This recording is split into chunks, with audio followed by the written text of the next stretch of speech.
حضرت سیدنا آدم علیہ السلام سے لے کر حضرت سیدنا موسیٰ علیہ نبینا علیہ السلام تک کعبہ یعنی بیت اللہ شریف ہی کعبہ رہا. پھر حضرت سیدنا موسیٰ علیہ نبینا علیہ السلام سے لے کر حضرت سیدنا عیسیٰ علیہ السلام تک بیت المقدس قبلہ رہا. جب آقا کائنات جناب محمد رسول اللہ صلی اللہ تعالی علیہ وسلم کی آمد ہوئی اور آپ نے اعلان نبوت فرما کر اسلام کی تعلیم اور ارشاد کا سلسلہ شروع کیا تو مکہ مبارک میں جتنا عرصہ رہے اس وقت تک بھی مسلمان بیت المقدس کی طرف رخ کر کے عبادت کرتے تھے. پھر نبی پاک علیہ السلام نے مدینے کی طرف ہجرت فرمائی اور ہجرت کے بعد مدینہ منورہ میں بھی مسلمان 16 یا 17 مہینے تک بیت المقدس کی طرف رخ کر کے نمازیں پڑھتے رہے. ہجرت کے 1 سال 5.5 مہینے کے بعد 15ویں رجب پیر کے دن مسجد بنی سلمہ میں نماز ظہر کے درمیان قبلے کی تبدیلی ہوئی اور اللہ پاک نے پیارے آقا علیہ السلام کی خواہش کے مطابق مسلمانوں کا جو کعبہ ہے قبلہ ہے وہ کعبہ کو فرما دیا اور اب مسلمان کعبے کی طرف رک کر کے نماز ادا کرنے لگے. اس مقام پر آج بھی مسجد قبلتین قائم ہے. حضرت سلیمان علیہ السلام کے بعد بنی اسرائیل کے زوال کے ساتھ ہی بنی اسرائیل 2 حصوں میں منقسم ہو گئے، تقسیم ہو گئے. ہیکل سلیمانی کی عزت میں بھی کمی آ گئی. ویسے تو ہیکل سلیمانی پر کئی حملے ہوئے مگر ایران کے بادشاہ بخت نصر نے جو فلسطین پر حملہ کیا تھا اس نے ہیکل سلیمانی کو مکمل طور پر مسمار کر دیا اور بڑے پیمانے پر یہودیوں کا قتل عام کیا. تورات جلا دی گئی اور اس وقت یہودی غلاموں کو دریائے فرات کے کنارے آباد کیا گیا اور انہوں نے اس بستی کا نام تل ابیب رکھا. اس کے بعد ایران کے پہلے کسرا خسرو نے یہودیوں کو واپس فلسطین جانے کی اجازت دے دی. تب وہ جنوبی فلسطین میں آ کر آباد ہوئے اور ہیکل سلیمانی کی اثر نو تعمیر کی مگر یہ تعمیر بھی زیادہ عرصے قائم نہ رہ سکی اور 70 عیسوی میں روم کے بادشاہ توتس نے ایک مرتبہ پھر ہیکل سلیمانی پر حملہ کیا، اسے مسمار کر دیا اور یہودیوں کو فلسطین کے جنوبی حصے سے بھی نکال دیا. یہ فلسطین مکمل طور پر یہود سے خالی ہو گیا تھا. حضرت عمر فاروق رضی اللہ تعالیٰ عنہ کے عہد خلافت میں جب فلسطین فتح کیا گیا اس وقت وہاں عربی النسل قبائل آباد تھے. اسلامی لشکر کے سرہ سالار سیدنا ابو عبیدہ بن جراح رضی اللہ تعالیٰ عنہ نے فتح یرموک کے بعد اسلامی لشکر کے ساتھ آپ دمشق آ چکے تھے. آپ نے اپنے اصحاب سے مشورہ کیا کہ قیصاریہ روانہ ہو یا بیت المقدس. حضرت سیدنا معاذ بن جبل رضی اللہ تعالیٰ عنہ کے مشورے پر عمل کرتے ہوئے سیدنا فاروق اعظم رضی اللہ تعالیٰ عنہ کی بارگاہ میں ایک مکتوب روانہ کیا گیا. دونوں شہروں میں سے کس شہر کا انتخاب کیا جائے؟ سیدنا فاروق اعظم رضی اللہ تعالیٰ عنہ نے جلیل القدر صحابہ کرام علی رضوان سے جب مشورہ کیا تو مولا علی شیر خدا کرم اللہ تعالیٰ وجہ الکریم نے فرمایا کہ اے امیر المومنین آپ اسلامی لشکر کو بیت المقدس کی طرف روانگی کا حکم دیں. وہ پہلے بیت المقدس کو فتح کرے پھر قیصاریہ کی طرف جائیں کیونکہ رسول پاک علیہ السلام نے پہلے مجھے بیت المقدس کی فتح اور بعد میں قیصاریہ کی فتح کی خوشخبری دی تھی. یہ سن کر سیدنا فاروق اعظم رضی اللہ تعالیٰ نے فرمایا اے ابو الحسن آپ نے سچ کہا. پھر سیدنا ابو عبیدہ بن جراح رضی اللہ تعالیٰ کی طرف پہلے بیت المقدس اور پھر قیصاریہ روانگی کا حکم لکھ کر روانہ کر دیا. ڈیئر ویورز ہے نا بڑی عجیب داستان، بڑی ایمان افروز داستان. سیدنا ابو عبیدہ بن جراح رضی اللہ تعالیٰ کو جیسے ہی امیر المومنین کا مکتوب ملا آپ نے روزانہ 5000 مجاہدین لشکر بیت المقدس روانہ شروع کر دی. یعنی 5000 مجاہدین ڈیلی روانہ ہوئے. بیت المقدس کا جو قلعہ تھا جو فورٹ تھا وہ بڑا مضبوط تھا.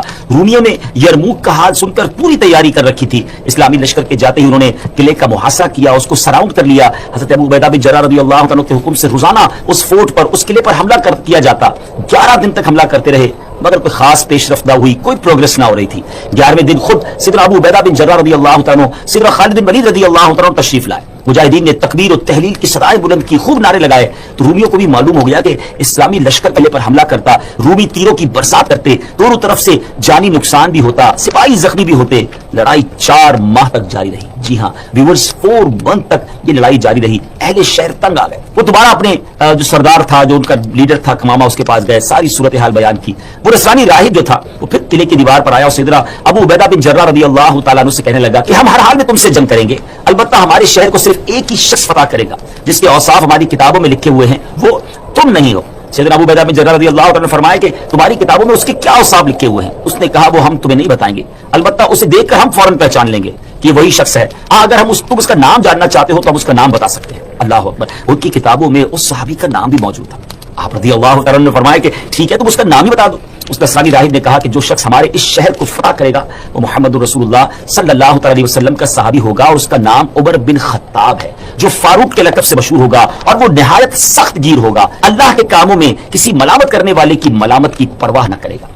سیدنا ابو عبیدہ بن جراح رضی اللہ تعالیٰ نے جیسے یہ سنا تو مسکرا دی اور خوش ہو کر فرمایا فتحنا البلد ورب الکعبہ، یعنی رب کعبہ کی قسم ہم نے اس شہر کو فتح کر لیا. پھر آپ اس راہب کی طرف متوجہ ہوئے فرمایا تم جن کا ذکر خیر کر رہے ہو طے فرماتے اور ظہر کے وقت کسی مقام پر ٹھہر جاتے, وہاں اپنے اصحاب کو واضح نصیحت فرماتے, اللہ عز و جل کا خوف, عبادت کا تذکرہ, آخرت وغیرہ پر مشتمل بیان فرماتے, اور اس کے بعد ستو اور کھجور وغیرہ سے اپنا لنچ کرتے تھے. کیسا سادہ کھانا تھا امیر المومنین کا. جن جن راستوں سے آپ گزرتے تھے وہاں کے لوگ اپنے مقدمات, اپنی عرضیاں لے کر آپ کے پاس آئے. مومنین, آپ کی تشریف آوری کے انتظار میں پورا اسلامی لشکر اپنی آنکھیں بچھائے, پلکیں بچھائے ہوئے ہیں, اور گردنیں اٹھا اٹھا کر لوگ مدینہ منورہ سے آنے والے راستے پر نظریں جمائے ہوئے ہیں. ہر شخص آپ کے دیدار کے لیے بے چین ہے.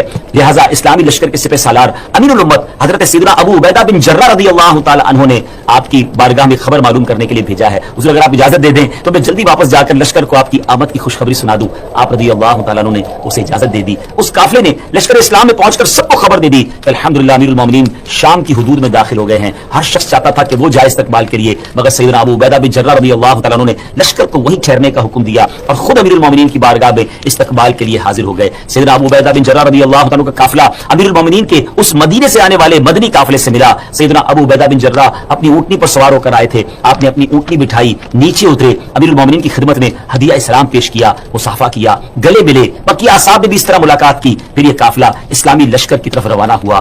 اللہ اکبر, سوچئے کیسا منظر ہوگا جب یہ قافلہ بیت المقدس پہنچا. مجاہدین نے نہایت شاندار استقبال کیا. تمام مجاہدین نے آپ سے ملاقات کی, آپ کی دستبوسی کی. پھر آپ نے ان سے نہایت فصیح و بلیغ خطبہ بھی دیا. تمام مجاہدین کو اعمال صالحہ, تقوی و پرہیزگاری وغیرہ اختیار کرنے کی نصیحت اور تنبیہ فرمائی. خطبے سے فارغ ہو کر سیدنا ابو عبیدہ بن جرہ رضی اللہ تعالیٰ عنہ نے ملک شام کی جنگوں کو بالتفصیل بیان کیا. جنہیں سن کر تھا کہ لشکر اسلام پر لرزہ طاری ہو گیا. مجاہدین کی آنکھیں اشکبار ہو گئی. محبوب اکرم کا زمانہ یاد آ گیا. اللہ اکبر, شام کی سرزمین میں مدینے کی یاد تازہ ہو رہی ہے. اس وقت رسول پاک علیہ الصلوۃ والسلام کے دیدار سے اپنی آنکھوں کو ٹھنڈا کیا کرتے تھے, مگر وہ دیدار اب کہاں نصیب. تمام مجاہدین شدت غم سے کانپنے لگے. سیدنا بلال حبشی رضی اللہ تعالیٰ عنہ اشہد ان محمد رسول اللہ پر جب پہنچے تو پورے لشکر پر ایک کوہرام مچ گیا. صحابہ کرام علیہ رضوان نے اپنے محبوب آقا کی یاد میں وہ تڑپنے لگے. آہو بکا کا شور بلند ہو گیا.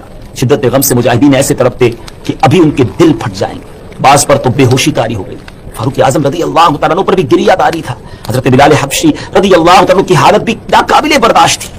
ایسا لگتا تھا کہ وہ اذان پوری نہ کر پائیں گے. اسلامی لشکر پر غم و اضطراب کی وہ کیفیت طاری تھی کہ رونے اور چیخنے کے سوا کچھ سنائی نہ دیتا تھا. بہرحال سیدنا بلال حبشی رضی اللہ تعالیٰ عنہ نے اذان مکمل کی. بہت دیر تک صحابہ کرام محبوب کریم علیہ الصلوۃ والسلام کی یاد میں روتے رہے. بالآخر اللہ کریم نے سب کو تسکین عطا فرمائی. فاروق اعظم رضی اللہ تعالیٰ عنہ نے پورے لشکر کو نماز پڑھائی. پھر قلعہ بیت المقدس کی طرف جانے کا ارادہ فرمایا. جب آپ نے بیت المقدس کی طرف روانگی کا ارادہ فرمایا تو بکری کے بالوں سے بنا ہوا لباس پہنا. وہ جبہ جو تھا نا ٹکڑے ٹکڑے سی کر بنایا گیا تھا, اور اس میں 14 پیون تھے. ایک پیون جو ہے وہ چمڑے کا بھی اس میں تھا. اتنا سادہ, اور جس کو آپ نے بالکل کم پیسوں والا لباس. اسلامی لشکر کے تمام سرداروں نے آپ سے گزارش کی, حضور آج تو بڑا اہم دن ہے, آپ اچھے کپڑے آج زیب تن کیجیے, اچھے گھوڑے پر سوار ہوں. آج آپ کو بیت المقدس کے بعد دستانی راہب نے کمامہ نے بلند آواز سے شور کرتے ہوئے اپنی قوم کو پکار کر کہا, خدا کی قسم یہ وہی شخص ہیں جن کی صفات ہم نے اپنی کتابوں میں پڑھی ہیں, اور ان کے ہاتھوں پر ہمارا شہر فتح ہوگا. پھر اس کمامہ نے اپنی قوم کو جھڑکتے ہوئے اور ڈانٹتے ہوئے کہا کہ سختی ہو تم پر, یہ کیا تاخیر ہے, قلعے سے جلدی اترو, ان کے پاس جاؤ, ان سے امان اور ذمہ داری حاصل کرو. خدا کی قسم محمد بن عبداللہ علیہ الصلوۃ والسلام کے یہ صحابی ہیں. جب رومیوں نے کمامہ کا فرمان سنا تو وہ جلدی جلدی قلعے کی دیوار سے اترے. شہر کے دروازے کھول دیے گئے. دوڑتے ہوئے فاروق اعظم رضی اللہ تعالیٰ کی بارگاہ میں حاضر ہوئے. سلو اور امان کی درخواست کرنے لگے. آپ رضی اللہ تعالیٰ نے اللہ پاک کا شکر ادا کرتے ہوئے اپنے اونٹ پر ہی سجدہ شکر ادا کیا, اور پورے شہر والوں کو امن و امان اور اس کا جو پروانہ تھا وہ جاری کر دیا. عہد و پیمان ہو گئے. دوسرے دن آپ رضی اللہ تعالیٰ عنہ نے بعد نماز فجر عظیم و شان فتح و نصرت کے ساتھ بیت المقدس کے قلعے میں داخلہ فرمایا. اس کے بعد کئی 100 سال تک بیت المقدس مسلمانوں کے قبضے میں رہا. بعد ازاں تقریباً 11ویں صدی عیسوی میں بیت المقدس عیسائیوں کے قبضے میں چلا گیا, جسے سلطان صلاح الدین ایوبی رضی اللہ تعالیٰ عنہ نے 1187 عیسوی میں دوبارہ فتح کیا, اور بیت المقدس دوبارہ مسلمانوں کے قبضے میں آ گیا, اور پہلی جنگ عظیم تک ترک عثمانیہ خلافت کے زیر انتظام رہا. اللہ پاک ہمیں اپنی نعمتوں کا شکر بجا لانے کی توفیق عطا فرمائے, اور ہمیں پھر قبلہ اول نصیب فرمائے. بہرحال ناظرین, ہم نے یہ جو آج ایپیسوڈ سنی ہے بیت المقدس کی فتح, اس کا مطلب یہ ہوا کہ یہ نشانی پہلے بھی ہو چکی ہے, اور ہم اللہ سے دعا کرتے ہیں کہ ایک بار پھر ہمیں بیت المقدس مسلمانوں کا قبلہ اول نصیب فرمائے. تو یہ آج کی نشانی, قیامت کی نشانی جو تھی وہ ہم نے سنی, اور امید ہے کہ اس سے بہت ساری معلومات بھی ملی, ہمیں لیسن بھی ملے. اللہ مجھے اور آپ کو عمل کرنے کی توفیق عطا فرمائے. آپ اگر پرابلم میں ہیں, روزی کے مسائل ہیں, اولاد نہیں ہو رہی ہے, یا کوئی بھی پرابلم ہے, واقعہ سنیے. حضرت امام حسن بصری رحمۃ اللہ تعالی, بہت بڑے بزرگ, ایک شخص آیا, آ کر کہتا ہوں کہ بارش نہیں ہو رہی ہے, قحط کی پوزیشن آ گئی ہے, بارش نہیں ہو رہی, دعا فرمائے, وظیفہ عطا فرمائے. آپ نے فرمایا استغفار کرو, وہ چلا گیا. اچھا ایک بزرگ بیٹھے تھے ان کے پاس, حضرت ربیع بن صبیح رحمۃ اللہ, وہ دیکھ رہے تھے. دوسرا بندہ آیا, کہہ رہا وہ تنگ دستی ہے, کاروبار میں ڈاؤن ہے, رزق میں تنگی ہے. آپ نے فرمایا استغفار کرو. تیسرا شخص آیا, کہتا حضور اولاد نہیں ہو رہی ہے, حصول اولاد کے